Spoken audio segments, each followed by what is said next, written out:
1100 কোটি টাকার কালনা ব্রিজ। ভাই দেখে যেতে পারবো তো এই জীবনে, নাকি ব্রিজ দেখার জন্য নাতি নাতনিদেরও অপেক্ষা করতে হবে, তাদেরও ভাবতে হবে আমরাও দেখে যেতে পারবো তো, যেটা আমাদের ঠাকুরদারা দেখে যেতে পারেননি।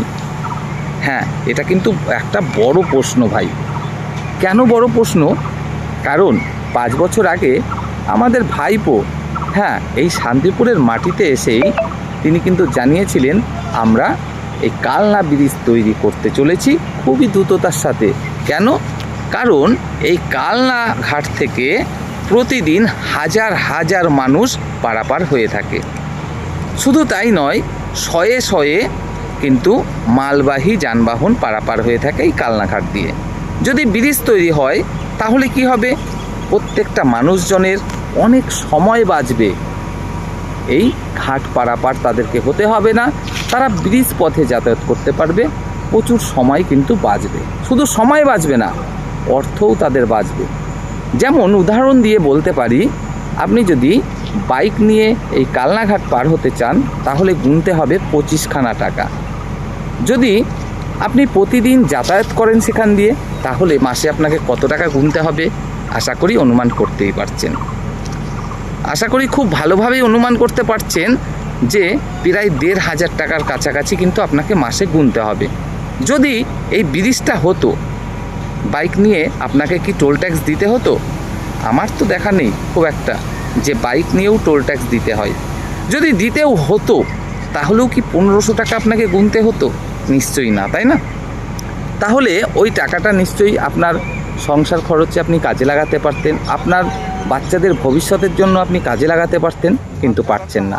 কেন পারছেন না? কারণ কালনা ব্রিজ তা তো আর হয়নি। শুধু তাই নয়, বড় বড় মালবাহী গাড়িগুলোও কিন্তু এখান দিয়ে পারাপার হয়। যেমন একটা বালির গাড়ি যদি কালনা থেকে শান্তিপুর আসে, সেক্ষেত্রে কিন্তু 100-200 টাকা নয় ভাই, একটা মোটা টাকা গুনতে হয়, মোটা টাকা। যদিও আমি উল্লেখ করলাম না, যদি উল্লেখ করি তাহলে হয়তো সমস্যাও হতে পারে। এতটাই টাকা কিন্তু গুনতে হয়, আর সেই টাকাটা চাপবে কার ঘাড়ে? আপনার ঘাড়ে।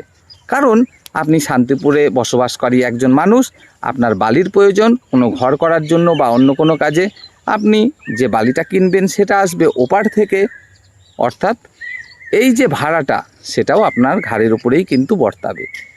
তো যদি ওই ভাড়াটা না দিতে হতো, যদি ব্রিজটা হতো, তাহলে টোল ট্যাক্স কি সত্যি অতটা হতো? না, কখনোই হতো না। তার ফলে আপনার খরচও কিন্তু অনেকটা কমতো, যেটা আপনার সংসার খরচে কাজে লাগতো, আপনার বাচ্চাদের ভবিষ্যতের জন্য কাজে লাগতো।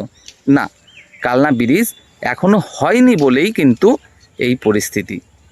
জানি না আমাদের ভাইপোর যে অসমাপ্ত কাজ সেটা আমাদের পিসিমণির কৃপায় সম্পন্ন হবে কি না।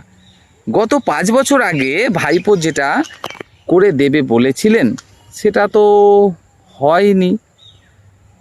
হ্যাঁ, হয়নি একদম বলাও চলবে না, শুরু হয়েছে বলতেও পারি, আবার সেটা না হওয়ার মতোই। শোনা যায় লোক মুখে যে কিছু মানুষ টাকা পয়সা পেয়েছে জমির জন্য, অর্থাৎ যাদের জমির উপর দিয়ে রাস্তাটা হবে। আবার এটাও শোনা যায় যে না ভাই, সেটাও ভাওতা, আসলে কেউ টাকাই পায়নি। যদিও বা কেউ কেউ এটাও দাবি করে যে না, সমস্ত জমি কেনার কাজ কমপ্লিট হয়ে গেছে। কিন্তু জমি যদি কেনার কাজও কমপ্লিটও হয়ে থাকে, তাহলে শুধু জমি কিনতেই যদি 5 বছর লাগে, তাহলে ব্রিজ করতে ভাই কত বছর লাগবে? না, আর এই জন্যই কিন্তু আমাদের প্রশ্ন যে যদি ভবিষ্যতে হয়ও কালনা ব্রিজ 1100 কোটি টাকার, তাহলে সেটা আমরা দেখে যেতে পারবো তো?